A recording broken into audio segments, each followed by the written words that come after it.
let's get to voting for the Game Awards this year. My personal picks and what I think is actually probably going to win. But I'm gonna save Game of the Year for last, as I usually like to do. Now, for some of these, I just don't care. Like best esports team, I just don't care. Best esports athlete, don't care. Esports game, don't care. Kind of creator year, nothing personal, but they're all cool. But don't really care too much about that either. Let's do most anticipated game first. So we got 007 First Light, Grand Theft Auto 6, Marvel's Wolverine, Resident Evil Requiem, The Witcher 4. I got assigned to vote. I'm not actually gonna vote, but because I don't know, I feel like our votes don't really count that much for anything. But yeah, I'll just tell you guys what I think. For me personally, I'm a Marvel fan, I'm a Wolverine fan, I'm a Spider-Man fan, so my most anticipated game is Marvel's Wolverine, hands down. I don't care if it's shorter than these other games in terms of length or whatever. I love Wolverine as a character. That's my most anticipated game. What I think is gonna win though, GTA 6. Let's be real. Like, I think that's what's gonna win this one. But my personal pick is Wolverine. So, multiplayer, best multiplayer. I love Split Fiction. It was a great time. I haven't played Peak, so I don't have an opinion on that. Elden Ring Night Rain is good. It's fun, but I don't know. I think Arc Raiders is gonna take this one. It's my personal favorite though. It's gonna be Elden Ring Night Rain out of these ones. Yeah, like I had a blast with this one. Split Fiction is a great game. It should be nominated for Game of the Year, which I think it might be. I forget. It probably isn't, but this was a freaking awesome, fun game to play. So much cool stuff in it. But I'm a Souls-like fan. I love Elden Ring. I love the other Souls-like From Software games. So this is my personal, but I think objectively, Arc Raiders is gonna win this. And best sports racing. Wait, this is still a thing? I haven't played any of these, so I don't really have a personal pick here, unfortunately. But objectively speaking, I think what's gonna win Mario Kart World. Best sim strategy.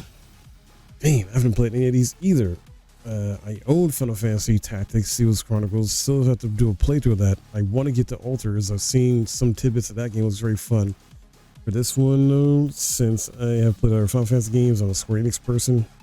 In terms of being a fan overall of a lot of their games, not necessarily agree with all their business decisions, stuff like that. And they just recently laid off a bunch of people.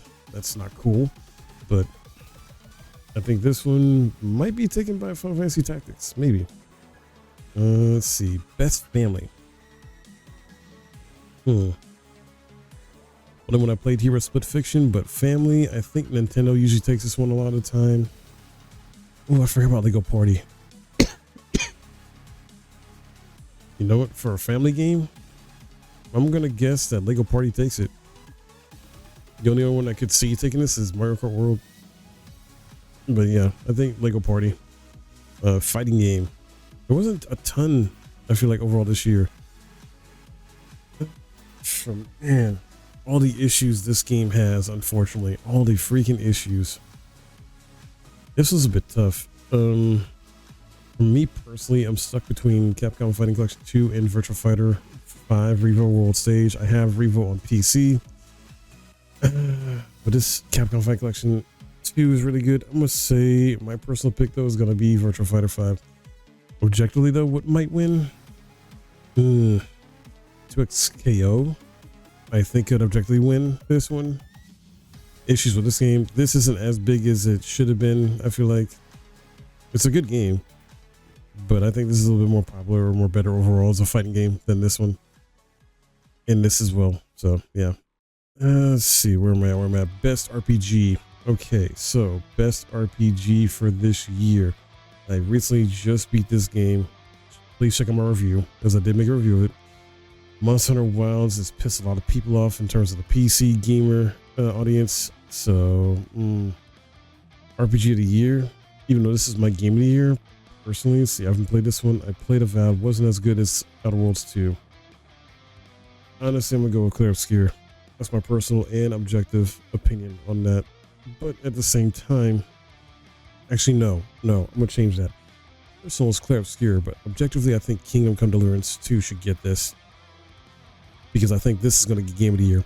but this should get RPG of the year. Yeah, just thinking about that. Best action adventure game. Man, Hollow Knight Silksong is a rough game for me. Like, it's a great game, don't get me wrong, but I have issues with it. I haven't played Indiana Jones and the Great Circle, but it is a great game. This is another great game. Ghost of Yotei, I have not beaten that yet. Or sorry, I haven't even played it yet. Death Stranding 2 on the beach. Oh my god, such a great game. Oh man, this is tough. Since I don't really have an opinion on this one, I don't know how actually this is really doing in terms of like the industry and gamers. It's like that. I'm torn between these two. I'm really torn between these two. Because this is more Death Stranding 1, more actions like that. So I think objectively, I think it's gonna go Split Fiction. On a personal vote though, Death Stranding 2. Let's see here. Best action game though, strictly action. So this one, I think Ninja Gaiden 4 should win this one. Objectively speaking, yeah, or sorry, personally speaking, that's my personal pick as well too. Such a fun action game that came out this year. Let's see, VR, I don't mess with VR, so I'm not gonna mess with that. Mobile, I don't mess with either. Best debut indie game. Now there was a change that should have happened with this. I think, did they change it? Okay, they took it away. So no, they didn't actually. Megabank is still on here for some reason. The dev of Megabank removed himself from this category of being nominated, and Jeff Keighley had made a thing about where they respected it and removed it, but I guess they didn't officially remove it from the site. So in terms of the best debut indie game, I just got done playing some Dispatch. I played Claire Obscure Expedition 33. I have not played Blueprints. I don't think Claire Obscure should get this on a personal level and an objective level. Personally, I think this should go to Dispatch, and objectively, I think it should go to Dispatch. I haven't beaten Dispatch yet, but yeah, that's my my pick on both of those. Let's see, best independent game.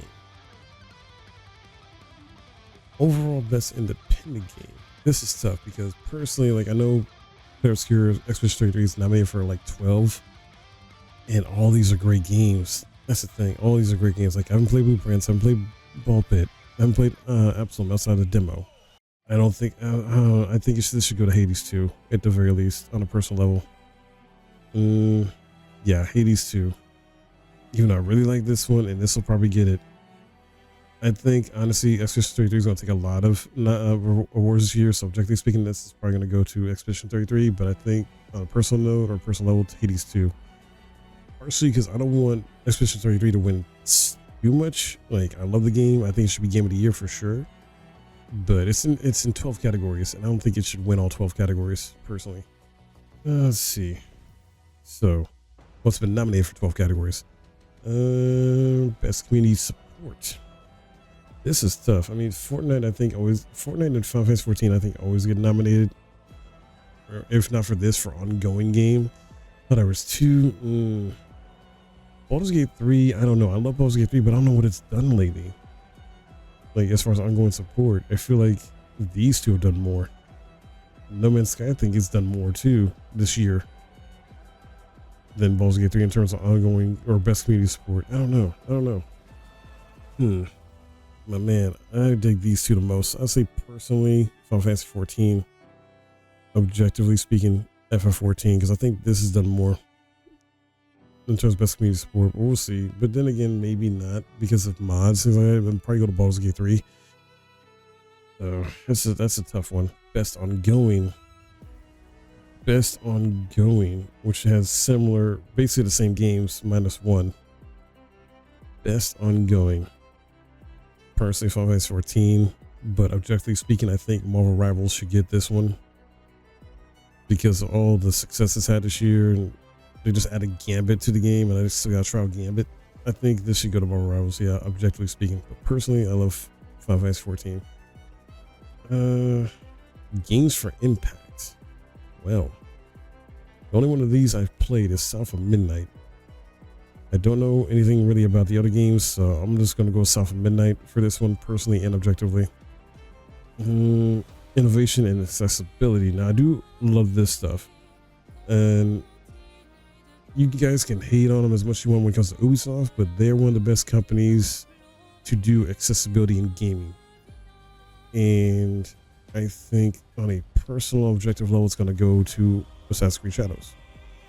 Ubisoft tends to win this category a lot because of their efforts to accessibility in gaming. I played Doom Dark Ages. Didn't seem all that super accessible in terms of like having a lot of accessibility options. Played Self Midnight, same thing. These two I didn't play, but yeah. So I think this is going to Assassin's Creed objectively and personally.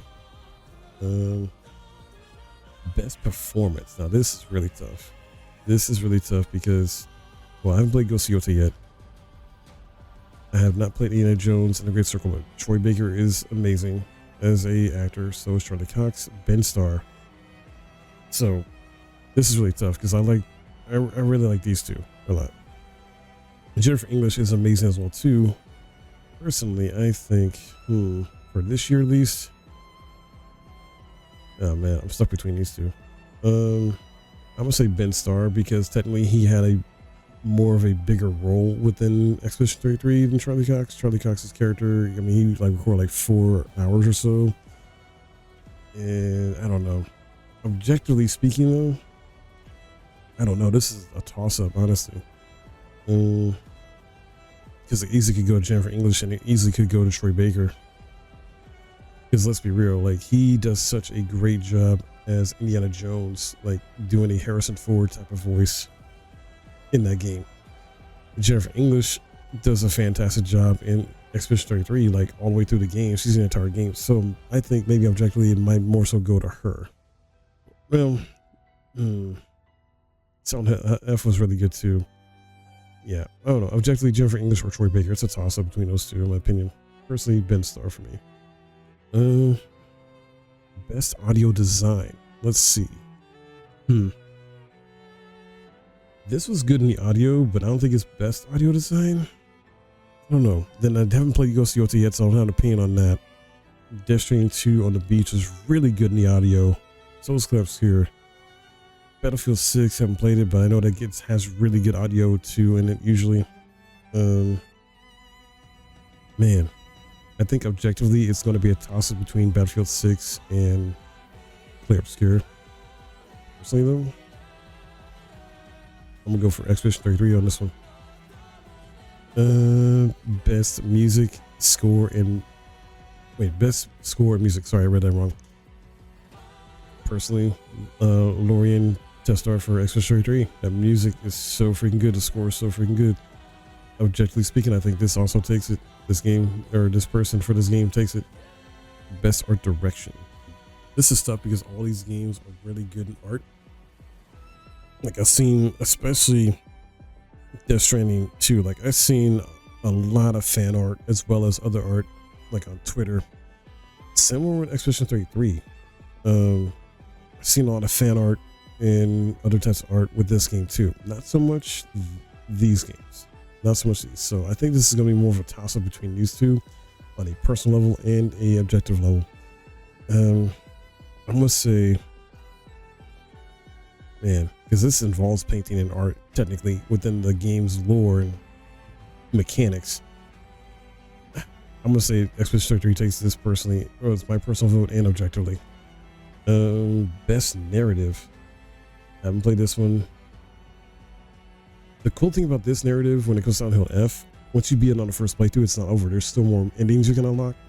But I don't think it's going to get best narrative. Ghost of Yota is another revenge story of some kind, so I don't think it's going to get it either. This is so different. Expedition 33 was so different in its narrative in a lot of ways. Death Stranding 2, really good narrative. I think this is, my personal pick is going to be Expedition 33 and objectively Clapscure once again. Best game direction. Man, tough. Once again, Clapscure though, personally and objectively for this one. And game of the year, I've said this many times throughout the year, that my personal game of the year is Clapscure Expedition 33, and objectively speaking, I think it should win game of the year as well too. Nothing against these other games, they're all fantastic in their own way, but yeah, I am of the mindset of Clapscure should get this game of the year, and we'll see That's going to be very telling because indie games, indie developers, things like that, they've been shining more than AAA companies have because AAA companies are dropping the ball, messing up, things like that. They're losing some of their player base to these indie titles as well as like free to play games and stuff like that. So, yeah, I think there's going to be an interesting Game Awards, guys, but that's my thoughts. That's my predictions. Clair Obscur is nominated for 12. I think it's going to at least win half of the categories it's in, which is 6. So that's why I picked it a lot. At least win half, but who knows? I could be wrong. And we'll just have to wait and see on December 11th. But that's my picks. That's my opinion on that. I cannot wait to see what happens and react to it and see all new game trailers and new announcements and everything that we're going to get. Let me know in the comments below what your picks are for these categories. What your thoughts are. What do you think is going to win and what? Love to hear from you. And if you enjoyed this, please hit the thumbs up, subscribe if you're new, and I'll see you guys in the next one.